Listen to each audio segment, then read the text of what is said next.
দেখতে পাচ্ছেন দলে দলে দর্শনার্থীদের ভিড়, ভক্তদের ভিড় এখানে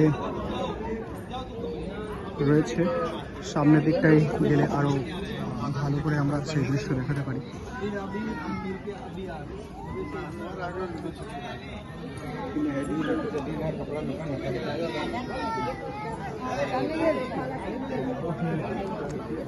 এটা মন্দিরের মেন গর্ভগৃহের চূড়া।